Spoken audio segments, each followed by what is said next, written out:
no livro de Ezequiel, capítulo 1, aliás, capítulo 2. Segundo capítulo do livro de Ezequiel.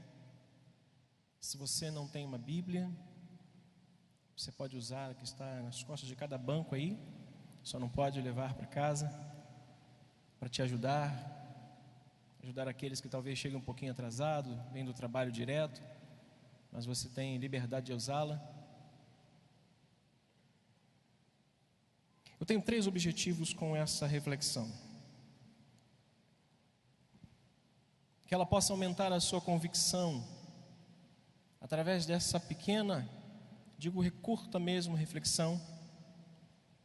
Que ela possa servir para aumentar a sua convicção de quem é Deus para você. Que ela possa fortalecer a sua convicção de quem é o Senhor. Porque há momentos em nossa vida que nós não duvidamos da natureza de Deus, da soberania de Deus, da essência, do poder de Deus. Mas as demandas da vida e circunstâncias da vida, elas nos forçam às vezes a não olhar para a grandeza de Deus, mas para o tamanho do problema. Às vezes, pela demanda que a gente sofre no dia a dia, frustrações, perdas, medos, lutas e crises que se falam tanto, a gente acaba assimilando tanto isso dentro de nós, que a gente acaba perdendo um pouco dessa convicção da essência, da grandeza, da soberania, do poder que há em Deus. Então, que ela sirva primeiro para fazer com que você aumente a sua convicção de quem é Deus para você, de quem é o Senhor, tirando os olhos dos seus problemas e trazendo os seus olhos diretamente para quem é o autor e consumador da nossa fé, Criador de todas as coisas. Ele não criou só algumas coisas, Ele criou todas as coisas. Diga comigo, Ele criou todas as coisas. Segunda coisa, segundo objetivo para essa reflexão no seu coração, no meu coração, que ela sirva para fortalecer o seu coração no chamado que Ele tem para a sua vida e para o chamado que Ele tem para o seu coração como cristão. Que ela sirva para aumentar e fortalecer o seu coração, fortalecê-lo de tal forma que você possa saber quem foi que lhe chamou, de onde você saiu, quem foi que resgatou das trevas para a sua maravilhosa luz. E por fim, te faça ter responsabilidade com o chamado que você recebeu da parte dele. São esses 3 objetivos que eu tenho no coração para essa reflexão nessa noite com os irmãos. Que Ele aumente a nossa convicção no coração de quem é Deus, que Ele possa fazer com que se fortaleça em nosso coração a certeza de que foi Ele que nos chamou das trevas para a sua luz, e que nós tenhamos responsabilidade com esse chamado que Ele fez a nós. Um dia que nós estávamos perdidos, e Ele nos chamou pelo nosso nome e nos acolheu de uma forma tão amorosa que só um pai acolhe um filho como Ele fez. Então eu queria hoje compartilhar esse texto com os irmãos, capítulo 2, verso 1 ao verso 10. Depois eu quero voltar a esse texto, mas vamos ler do verso 1 ao verso 10. Vocação de Ezequiel. Diz: esta voz me diz, quando ele estava prostrado, lá no versículo 28 do capítulo 1, ele estava prostrado, vendo a aparência da glória de Deus, e quando viu, ele caiu com o rosto em terra, e ouviu a voz a quem falava com ele, e o versículo 1 diz: esta voz me disse, filho do homem, põe-te em pé, e falarei contigo. Então entrou em mim o Espírito, quando falava comigo, e fez o que, irmãos? E me pôs em pé, e ouvi o que ele me falava. E ele me disse: filho do homem, eu te envio aos filhos de Israel, as nações rebeldes que insurgiram ou se insurgiram contra mim. Ele e seus pais prevaricaram contra mim até precisamente ao dia de hoje. Os filhos de Israel são de duro semblante, obstinados de coração.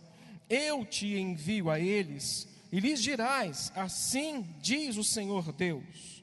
Eles, quer ouçam, quer deixem de ouvir, porque são casa rebelde, hão de saber que esteve no meio deles um profeta. Tu, ó filho do homem, não os temais, nem temais as suas palavras, ainda que haja sarças e espinhos para contigo, e que tu habites com escorpiões. Veja o restante do verso comigo: não temais, ou não temas as suas palavras, nem te assuste com o rosto deles, porque são casa rebelde. Mas tu lhes dirás as minhas palavras. Verso 7 comigo: mas tu lhes dirás as minhas palavras, quer ouçam, quer deixem de ouvir, pois são casa rebelde. Tu, ó filho do homem, ouve o que eu te digo, não te insurjas como casa rebelde, abre a boca e come o que eu te dou. Então vi, e eis que certa mão se estendia para mim, e nela se achava um rolo de um livro, e estendendo, leia comigo por favor, e estendeu-o diante de mim, e estava escrito por dentro e por fora, nele estavam escritos lamentações, suspiros e ais. Pai nosso que estás nos céus, santificado seja o teu nome, santificado é a tua palavra em nossa vida, e que essa palavra seja para nós uma direção, um norte. Ó Deus, seja para nós um instrumento encorajador, como sempre foi e é, para que nós possamos nos manter de pé, Senhor, diante de qualquer que seja a situação que possamos estar enfrentando, pois assim, para esse fim, foi que o Senhor nos chamou. Oramos pedindo: fala conosco, ministra sobre os nossos corações, em o nome de Jesus, amém. Ocupe o seu lugar, meu irmão, por favor. Então eu falei com os irmãos no início, que eu tenho 3 objetivos com esse pensamento, na construção desse pensamento com os irmãos. O primeiro deles é que nós possamos ter uma convicção de quem é o Senhor para nós. A convicção primeiro tem que estar aqui, de quem é Deus para a nossa vida, para nós. Mas eu quero dividir essa pequena reflexão em 3 pequenos momentos aqui. Esses 3 pequenos momentos aqui estão divididos nesse texto, do capítulo 2, do verso 2 até o verso 10. O primeiro momento vai falar da vocação para a qual Ezequiel foi chamado. O primeiro momento vai falar de um chamado específico na vida desse homem. O segundo momento vai falar das circunstâncias pelas quais este homem foi chamado. E está dentro do contexto do capítulo 1. Não está só inserido no capítulo 2, mas também está inserido no capítulo 1, porque tem a história, tem o porquê, tem os pormenores aqui de um texto que vai mostrar que ele não foi só chamado, ele também teve umas circunstâncias por detrás do seu chamado. Mesmo porque Ezequiel era um sacerdote, ele era um homem que servia como um sacerdote, e ele foi chamado para um outro ofício, um chamado profético.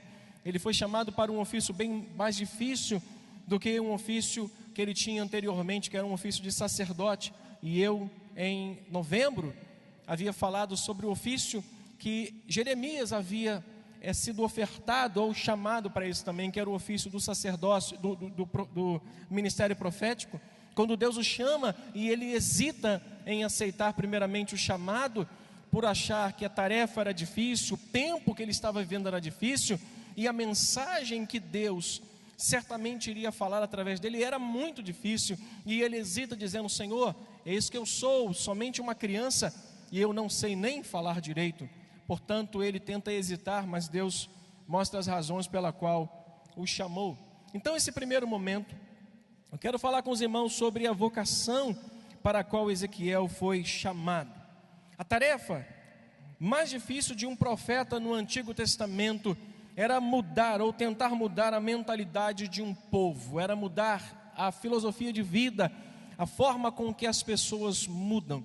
E essa tarefa difícil consistia basicamente em 2 atitudes. Primeiro, arrancar a falsa teologia, arrancar o falso ensino da mentalidade, da mente daquelas pessoas que estavam ouvindo falsos mestres, falsos deuses, estavam adorando a postes ídolos, estavam sendo conduzidos por homens que não tinham nenhuma intimidade com Deus, Então, o primeiro papel deste profeta, deste homem, era arrancar a falsa teologia, eliminar completamente o falso ensino do meio daquele povo, mas ao mesmo tempo era plantar uma nova teologia, era plantar uma semente boa, uma semente verdadeira da palavra de Deus na vida e no meio daquele povo. Não era uma tarefa fácil, era uma tarefa difícil. Arrancar e plantar era uma tarefa difícil para um profeta. Desconstruir uma ideia formada na vida de uma pessoa durante anos da sua vida, para que se forme uma outra teologia, como Paulo, que durante anos da sua vida foi um fariseu, foi um puro sangue, foi um homem da lei, e ao deparar-se com a presença de Cristo, ao deparar-se com Jesus no caminho de Damasco, ele não só cai com a sua filosofia, com a sua teologia, ele muda de teologia ao encontrar com Cristo. Por quê? Porque só Ele pode fazer isso, só o Espírito de Deus pode desconstruir uma ideia na vida das pessoas. Mas para um profeta, para nós que estamos aqui, para um professor de escola bíblica, para um professor de SIAB, para um professor de CETEB, não é uma tarefa fácil. Você pegar uma pessoa que viveu 20, 30 anos, 15 anos, dentro de uma religião, ouvindo talvez uma ideia sobre Deus, que não é verdadeira, que não é bíblica, e essa pessoa vir agora para a presença de Deus. Ela precisa desconstruir toda uma ideia e ser plantada no coração dela a boa semente da verdade da palavra de Deus. Essa era a tarefa do sacerdote, do profeta. Essa era a tarefa difícil que esse homem tinha que fazer: mudar a mentalidade do povo, arrancar a falsa teologia e plantar a boa palavra no coração daquelas pessoas. E isso me faz lembrar de Atos capítulo 17, quando Paulo chega em Atenas, quando chega em Tessalônica, e ele se depara com um grupo de pessoas que, quando ele apresenta a verdade da Bíblia, a verdade da graça de Deus, ele começa a perceber que no meio deles há pessoas mentirosas, invejosas, pessoas que estavam tentando armar ciladas para Paulo, de modo que ele pegava, diz a Bíblia, a malandragem da região para tentarem se unirem contra Paulo. E Paulo chega no capítulo 17, a partir do versículo 16, em Atenas. Ele diz, a Bíblia fala que o espírito de Paulo se agitava em face da idolatria daquela região, daquelas pessoas. Lembro-me de Paulo, quando ele chega naquela cidade, e as pessoas não querem ouvir a sua mensagem, e o chamam de tagarela, e o chamam de pregador de falsos deuses, de deuses estranhos. Irmãos, mudar a mentalidade de uma pessoa que não tem Cristo para que ela tenha os valores de Cristo é difícil. Tirar uma pessoa de um contexto de uma religião pagã, aonde ela passou durante tempos da sua vida, durante tempos a sua família, a sua geração foi arraigando no coração dela, foi semeando uma doutrina pagã para trazê-la para a presença de Deus. Não é uma tarefa fácil, e essa era a missão desse profeta chamado Ezequiel. A tarefa, a vocação dele, o chamado dele era para que ele pudesse assumir essa tarefa difícil de aumentar cada vez mais a semente da palavra de Deus no coração daquelas pessoas que estavam longe de Deus, que tinham se afastado. Me lembro-me de novembro de 2015, eu apresentei 3 razões para as quais Jeremias hesitou em aceitar esse chamado. Lembro-me quando Jeremias, eu pregava aqui e falava da tarefa difícil que fez com que ele hesitasse em não querer aceitar. Não é muito difícil, eu sou uma criança.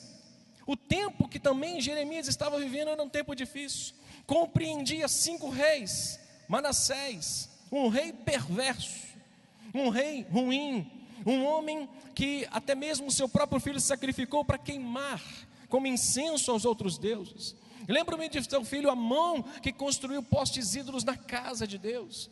Homens que, como Josias, tentou fazer o bem, fez o que era correto, mas o povo estava com o coração longe de Deus. Um bom rei, mas o povo não queria ouvi-lo. O povo não estava querendo tão somente olhar para ele e dizer assim: é um bom homem, mas nós não vamos segui-lo. Irmãos, Jeremias hesitou porque o tempo que ele vivia era tempo de Jeoaquim, um homem fraco, como Zedequias, um rei fraco. O que as pessoas mandavam ele fazer, ele fazia. Era um homem que não hesitava em não obedecer a Deus, em obedecer a Deus. Esse era o tempo em que Jeremias vivia e disse: eu estou fora, eu não quero, eu sou só uma criança, ainda mais com a mensagem difícil que ele tem mandado a mim pregar. Irmãos, desconstruir a ideia na vida de uma pessoa, tirá-las das trevas para a sua maravilhosa luz, para a maravilhosa luz de Cristo, é uma tarefa difícil. No entanto, há uma pessoa poderosa que pode mudar o coração de uma pessoa, convencê-la do pecado, da justiça e do juízo. Esse é quem nós clamamos quando subimos aqui, para nos ajudar a convencer cada pessoa que entra por essas portas, para que aceite o evangelho da graça de Deus sobre a sua vida. É a única pessoa que pode transformar a minha vida e transformar a sua vida e a vida de qualquer pecador. Não é o pregador, não é o homem, não é o pastor. Nenhuma pessoa entra por aquelas portas por sua livre e espontânea vontade. O Espírito a conduz até esse lugar. Ninguém implementa, abre a sua mente e coloca a mensagem no seu coração. É o Espírito que leva essa mensagem e transmite de forma clara e objetiva, apontando o seu pecado e dizendo: a graça está à sua disposição. Irmãos, não era fácil. Esse era o chamado de Ezequias. Mas a fim de preparar este homem para essa difícil missão, já te apresentei a difícil missão de Ezequiel. A fim de preparar este homem para esse chamado tão difícil, Deus faz algo com Ezequias que é algo maravilhoso. Ezequiel, perdão, vou mudar sempre Ezequias para Ezequiel, mas irmão sabe que eu estou falando do profeta Ezequiel, tá bom? Mas Deus faz algo maravilhoso, faz com que ele experimente algo glorioso na sua vida, a fim de prepará-lo para esse ministério que ele tinha ainda pela frente. Capítulo 1, versículo 1 ao 3, leia esse texto comigo. Olha o que Deus faz com este homem, a fim de prepará-lo para essa tarefa difícil que ele tinha pela frente. Diz o verso 1 até o verso 3, acompanhe comigo a leitura. E aconteceu, no 30º ano, no 5º dia do 4º mês, que estando eu no meio dos exilados, junto ao rio Quebar, leia o texto restante comigo, se abriram os céus, e eu tive visões de Deus. Leia até o 3. No 5º dia do referido mês, no 5º ano do cativeiro do rei Joaquim, veio expressamente a palavra do Senhor a Ezequiel, filho de Buzi, o sacerdote na terra dos caldeus, junto ao rio Quebar, e ali esteve sobre ele a mão do Senhor. Que experiência gloriosa que Deus faz com que aquele homem experimente, para que ele possa ser preparado para enfrentar a tarefa difícil, o chamado de responsabilidade difícil, de mudar a mentalidade teológica daquelas pessoas, de tirar a falsa teologia, o falso ensino da mente deles. Olha para mim, Deus jamais enviaria Ezequiel para o meio de uma casa rebelde, sem primeiro lhe abrir os céus e mostrar a ele a sua glória. Deus jamais enviaria-nos a cumprir uma missão dele. Deus jamais colocaria em nossa mão uma Bíblia para que nós pudéssemos ir e pregar esse evangelho, sem que antes não manifeste sobre nós a sua glória, nos revista com o seu poder e nos dê autoridade para fazermos tal obra tão gloriosa. Sabe o que Deus faz com ele? Ezequiel, vem para cá, meu filho, olha o que eu tenho para te oferecer, a fim de prepará-lo. Ele abre os céus para Ezequiel. Nessa noite, meu irmão, a fim de você entender quem é Deus, a fim de você entender qual é o chamado que Ele tem para a sua vida, os céus se abrem, se manifestam sobre a sua vida, para que você saiba quem Ele é Deus, para que a sua convicção sobre Ele aumente e cresça dia após dia, em o nome de Jesus.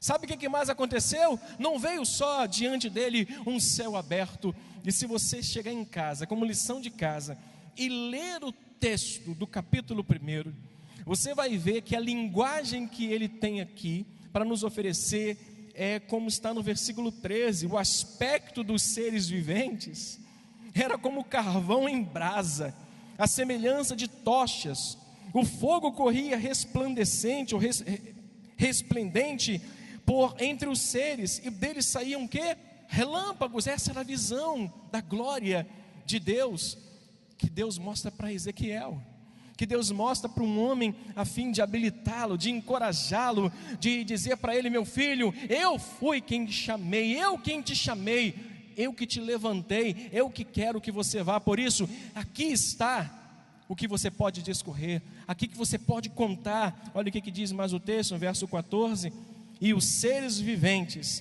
zigue-zagueavam à semelhança de relâmpagos. Verso 15: viu os seres viventes, e eis que havia uma roda na terra ao lado de cada um deles. Essa era a visão. Deus mostrara para aquele homem algo glorioso, a fim de mostrar para ele que ele não estava lidando com um Deus pequeno, um Deus sem glória, um Deus sem poder. Ele estava querendo preparar Ezequiel, a fim de mostrar para ele: Ezequiel, você pode contar que comigo você tem a maioria. Olha para mim, meu irmão, você tem a maioria com Deus. O Senhor mostra a sua glória para nós nessa noite e nos encoraja a prosseguir nessa chamada que Ele fez a mim e a você, tirando-nos das trevas, nos trazendo para a luz. Não pare de caminhar. Você está me ouvindo, meu irmão? Não pare a sua caminhada. Os homens às vezes nos falam coisas, mas só a palavra de Deus é fiel. Sabe o que veio para Ezequiel? Expressamente a palavra de Deus. Os homens podem ter falhado com você, Deus nunca vai falhar. Os homens podem ter feito promessas para você, e que você pode estar assim: será? Deus fala e Deus cumpre a sua palavra. Deus não somente mostra o céu, Deus afirma a sua glória, mostrando a palavra do Senhor a Ezequiel. E mais, te mostrar uma coisa poderosa, Ezequiel, que vai te fazer sombra, vai te fazer escudo, vai te fazer proteção. A minha mão está sobre a sua vida. Versículo 3, lá no finalzinho, veio expressamente a palavra do Senhor a Ezequiel, filho de Buzi, o sacerdote na terra dos caldeus, junto ao rio Quebar. E ali esteve sobre ele a mão gloriosa do Senhor. Diga comigo: e ele viu os céus. Diga comigo: e ele viu os céus. Diga: e ele ouviu a palavra, e sobre ele estava a mão poderosa de Deus. Diga glória a Deus comigo. Nós temos esse recurso à nossa disposição. Lembra de João? Lá no Apocalipse capítulo 4, versículo 1, quando ele termina de receber uma carta, ou uma série de cartas. Carta à igreja em Éfeso, carta à igreja em Esmirna, carta à igreja em Pérgamo, em Sardes, em Tiatira, em Filadélfia, em Laodiceia. Ele, depois de receber todas as cartas, e depois de ter o diagnóstico de 5 delas, de que Deus não estava se agradando daquelas igrejas, dos seus pastores, dos seus anjos, 2 delas recebem elogios. Depois de tudo isso, depois de tanto ver coisas, de ouvir coisas, Deus para com João e mostra um céu aberto, dizendo: João, por mais que você tenha visto coisas que para você são escândalos, perigos, idolatria, desvio, olha para mim, olha para o céu. Os céus estão abertos. Olha para mim, meu irmão. Aliás, olha para o céu, porque eles estão abertos. Por mais que você tenha recebido na sua vida só coisas contrárias, só palavras contrárias, só está vivendo situações difíceis, olha para os céus, porque Ele está aberto diante de nós nessa noite. Mesmo na tarde, Ele está aberto nesta noite, à disposição para que nós possamos buscar nele o que nós precisamos. Não desanima o seu coração. O meu objetivo nesta noite é fazer com que a sua convicção sobre Deus aumente. Deus não vai te abandonar, Deus não vai nos abandonar. A palavra dele é fiel, a palavra dele vai se cumprir em nossa vida. O homem pode falhar, Deus jamais nos abandonará e nos deixará à mão. Quando Deus nos chama para andar ao seu lado, eu escrevi aqui, Ele nos revela grandezas da sua glória. Quando Ele nos chama para andar do seu lado, Ele garante pela sua palavra. E muito mais, quando nos chama para andar do seu lado, Ele nos oferece o seguro da sua forte mão, da sua poderosa mão, dizendo: aonde você for, a minha mão estará fazendo sombra sobre a sua vida. Só que tem um chamado a mais, um chamado em meio às circunstâncias. Em meio às circunstâncias que ele estava vivendo, e a circunstância era essa, versículo 1 ainda, olha o versículo. Sabe quem estava no meio dos exilados? Sabe? Olha aí. Sou eu não, tá? Ele diz aqui: Aconteceu no 30º ano, no 5º dia do 4º mês, estando eu no meio dos exilados, junto ao rio Quebar, se abriram os céus. Sabe onde esse homem foi chamado? No meio do exílio. Você sabe o que esse homem estava vendo? Ele estava vendo Jerusalém nas mãos do inimigo. Olhe para mim rapidamente. Você sabe o que ele estava vendo mais? Os inimigos saqueando o templo de Deus. Você sabe o que é um homem chamado para uma tarefa difícil? Um homem chamado para tentar mudar a mentalidade de uma pessoa, de um grupo de pessoas. Um homem que está sendo chamado para uma tarefa num tempo difícil, que poderia causar-lhe muitos danos, e principalmente agora, no meio de uma situação difícil. Ele estava no meio dos exilados, ele estava vendo os inimigos invadindo a sua cidade, o seu local, o lugar que ele amava, destruindo toda a sua cidade, roubando tudo o que se havia no templo de Deus.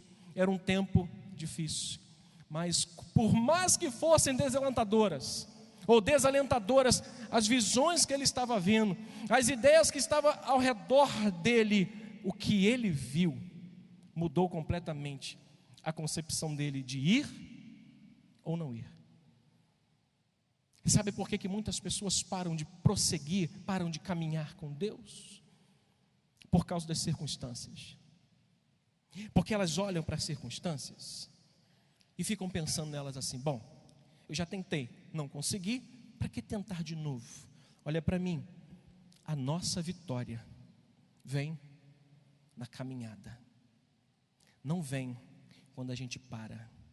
Quando a gente para, ela fica parada, mas quando a gente prossegue, ela se aproxima de nós. Quando a gente prossegue, ela está mais próxima do que quando nós estávamos parados. Por isso, nesta noite, meu irmão, não pare. Fale comigo: não vou parar. Levante a sua mão direita, bote a mão esquerda no seu coração, diga: eu não vou parar. Diga mais uma vez: eu não vou parar. Louvado seja o nome do Senhor. Mas não pare. O que veio sobre ele foi maior do que estava ele vendo. O que ele estava vendo? Jerusalém completamente dominada pelos homens. Jerusalém completamente nas mãos dos inimigos.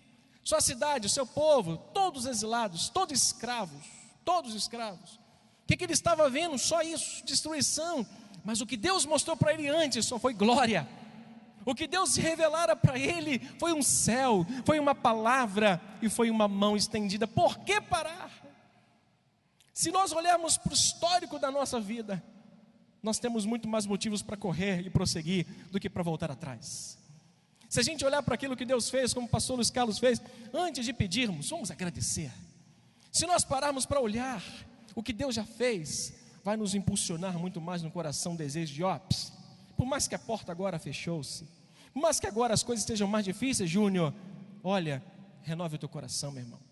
Porque Deus mostrou para nós algo excelente, que fez também com que Ezequiel falasse: peraí, depois disso, o que eu tenho que fazer é só me prostrar de tudo que eu estou vendo, eu estou só me deliciando da glória que Deus tem para realizar na minha vida. Olhos não viram, irmãos, nem ouvidos ouviram o que Deus preparou para nós. Não é aqui não, é na glória dele para todo sempre, quando nós reinaremos com ele. Olha para frente, não para, prossegue, porque Deus será conosco com a sua mão poderosa. Segunda coisa é isso: eram tempos sombrios para os judeus. Experiência que ele teve fez com que ele olhasse para as circunstâncias e dissesse assim: não, o que Deus tem é maior, o que Deus fez, me mostrou, é bem maior do que ele está me mostrando agora que está acontecendo com a minha geração, com o meu povo.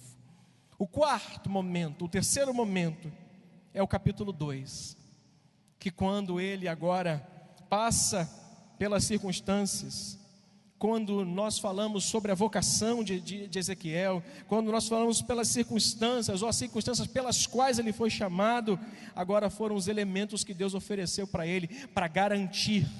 Olha para mim, Deus mostrou para eles, para este homem, garantias. Deus deu garantias a Ezequiel de que seria com ele durante a sua caminhada como profeta. Olha para mim, Deus nos deu garantia em Jesus.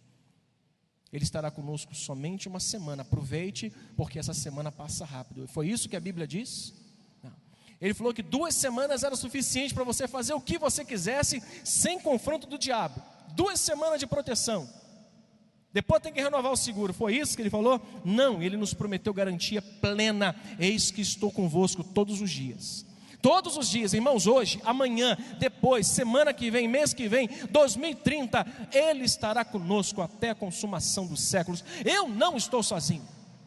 Você não vai andar sozinho. Temos sobre nós os céus abertos, a palavra dEle e a mão estendida, nos empurrando e dizendo: hoje, meus servos, não parem. Meu objetivo nessa noite aqui é fazer com que vocês tenham uma convicção, como eu quero ter dia a dia, de quem é o Deus que nós servimos. Ele é grande, Ele é poderoso. Diga comigo: o meu Deus é grande e poderoso. Glórias ao nome do Senhor. Você pode dizer glória a Deus? Louvado seja o nome do Senhor. 4 garantias, 4, que fizeram com que esse homem pudesse entender que quem estava chamando ele, garantia. Há um escritor que diz que Deus jamais enviaria qualquer um a qualquer lugar, sem que o Espírito Santo, sem que a sua presença não fosse com ele, ou em primeiro lugar. Deus jamais permite que a gente passe por alguma situação adversa, sem que primeiro Ele nos prepare o coração. Olha para nós, olha para mim. Há momentos que a gente atravessa situações porque nós a provocamos. Nós abrimos portas para que essas situações aconteçam, mas há outras que Deus os faz para provar a nossa fé, para que nós nos acheguemos mais a Ele, para que nós olhemos firmemente para o autor e consumador da nossa fé e não venhamos desistir da nossa jornada. Para isso, Ele mostra as 4 garantias para esse homem. Primeira garantia, versículo 1, a voz. Diga comigo, a voz. Imagine aquela voz. Ele está prostrado, diz o texto, versículo 28, capítulo 1. Esta era a aparência da glória do Senhor. Vendo isso, ele não pôde ter outra reação, como João capítulo 1 do livro de Apocalipse. Ele disse: vendo isto, caí com o rosto em terra e ouvi a voz a quem falava. E diz o texto, capítulo 2, verso 1: e esta voz me disse: é hora de levantar. Olha para mim, meu irmão, é hora de levantar. Tem gente que não gosta quando eu falo isso, eu estou até evitando de falar, mas hoje eu vou falar. Olha para a pessoa que está do teu lado. Se tu não olhar, tu está pecando. É pecado hoje. Diga, olha para essa pessoa do teu lado, diga: põe-te de pé. O tempo de prostração acabou. Vaninha, já falou? Já falou, meu irmão, da frente da... É tempo de nos colocarmos de pé.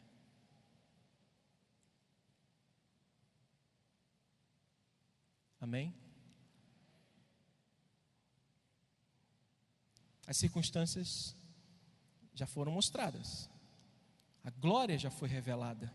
O que fazer? Você sabe quem é Deus? Deus manifestou a glória a nós. Nós temos um Cristo em nossa vida. Nós não somos pagãos. Nós não estamos órfãos. Quando Jesus foi assunto aos céus, a preocupação dos discípulos era: e agora? E agora? Antes de ir para descansar, a família foi dias antes. A luz acabou. A luz acabou. Meia-noite. E eu fui dormir. O telefone tocou até 2 da manhã. A luz acabou, filho. Eu falei: não posso fazer nada. Vai dormir? Não, mas eu estou com medo. Um barulho aqui, eu entendo. É momento às vezes que a gente tem medo e se paralisa, se prostra. Mas Deus está falando para a gente assim: a luz já foi acesa. Cristo já está sobre nós. Nós temos a glória de Deus à disposição da nossa vida.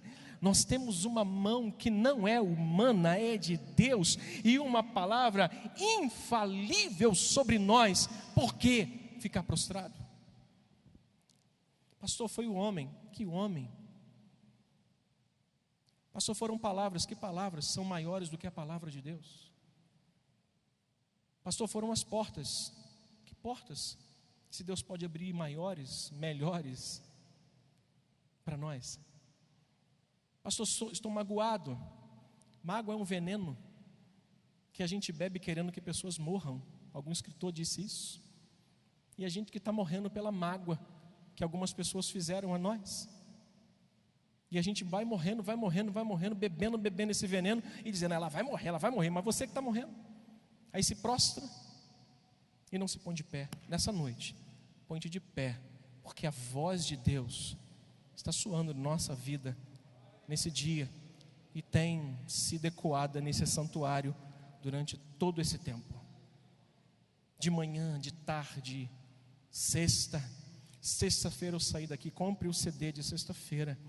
Pastor Luiz Carlos ministrou, saí daqui, eu entrei no meu carro, parecia que eu estava numa nave espacial, não fui correndo não, mas parecia que eu estava numa nave espacial. Eu fui flutuando para casa de alegria no meu coração, de renovo. Deus está com a sua voz, soando e ecoando para que os ouvidos, para que os corações, para que as almas e o nosso espírito seja saciado da presença dEle. Creia nisso. A voz. Segunda coisa que estava à disposição como garantia de Ezequiel, verso 2. O que diz? Então entrou em mim o Espírito. Olha para mim, o Espírito. Durante vários capítulos, você não vai ver somente o Espírito levando Ezequiel, mas levantando Ezequiel. Entenda o que o texto está dizendo. Por que o Espírito levantava? Porque Ezequiel estava prostrado. Por quê? Porque ele estava vendo um povo rebelde, ele estava vendo um povo que a semelhança de ossos secos estavam com sua vida espiritual, ele estava diante de pessoas que não queriam intimidade com Deus, e ele toda hora olhava para aquilo e se prostrava. Vinha o Espírito, como veio no capítulo 2, verso 2, e levantou e levou Ezequiel. Nós vamos ler textos onde o texto vai dizer, ele levanta e leva Ezequiel. Deus nesta noite não só quer nos pôr de pé, Ele quer nos conduzir até o lugar que Ele determinou para nós. Quer tenha você forças ou não, nessa noite do Espírito Santo vai nos colocar de pé. Creia nisso. Quer ver o texto? Lá no capítulo 3, verso 12. Capítulo 3, verso 12. Vou ler rapidamente para que eu finalize. Falei que ia acabar no horário. Perdão. Vou terminar agora.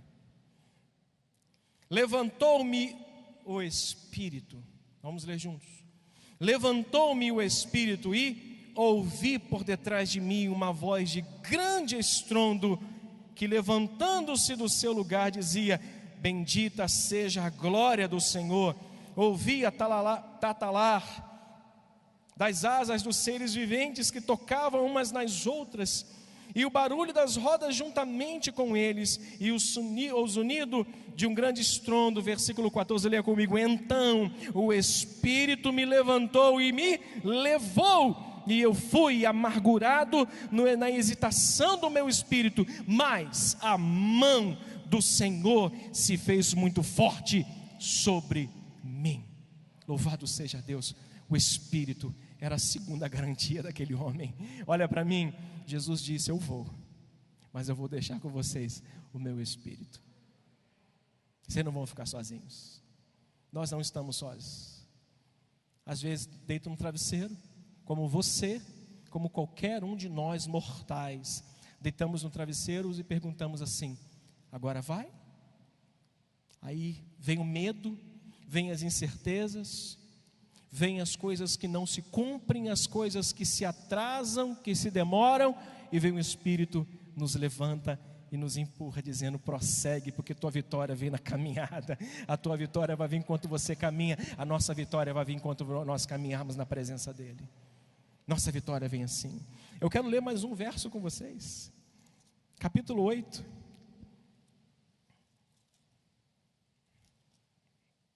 Capítulo 8, verso 3.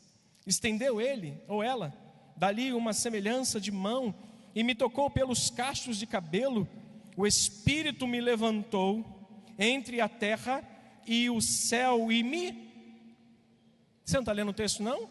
E me levou a Jerusalém em visões de Deus, até a entrada da porta do pátio dentro, que olha para o norte, onde estava colocada a imagem dos ciúmes que provocara o ciúme de Deus. Capítulo 11, verso 1, e depois o verso 24 e 25, eu finalizo com o texto. Então o Espírito me levantou, mais uma vez ele levantando, e me levou. Ele não só levantou, mas ele levou a porta oriental da casa do Senhor. Capítulo 37, versículo 1, você não precisa abrir para você lembrar do texto. Quando ele leva Ezequiel, sabe para onde? E vê um vale de ossos secos. Ele não leva só a gente para ver boas coisas, leva para a gente ver coisas também perigosas. Terceira garantia, para eu finalizar com a quarta. Terceira garantia, não só a voz, não só o Espírito, mas a mensagem. Versículos 3 ao 7 do capítulo 2, diz: ele me disse, filho do homem, eu. Ele disse, foi o sacerdote, foi o sumo sacerdote que te chamou e que te deu ordem para ir? Não, olha para mim, o texto diz para Ezequiel, Ezequiel, eu te envio aos filhos de Israel, às nações rebeldes. Versículo 4, os filhos de Israel são de duro semblante, obstinados de coração. Eu te envio a eles, e lhes dirás, assim diz o Senhor Deus. Sabe qual era a mensagem que ele tinha que pregar? A dele, a de Deus. Nós não pregamos nossas mensagens. Pastor, eu ouvi um pregador semana passada que ele era homem na terra e Deus no céu. Era Deus na terra, era Deus no céu e ele na terra. Ele pregou uma mensagem que, se houver, ele pingava óleo de tanta unção. Louvado seja Deus. Mas a mensagem pertence a Deus.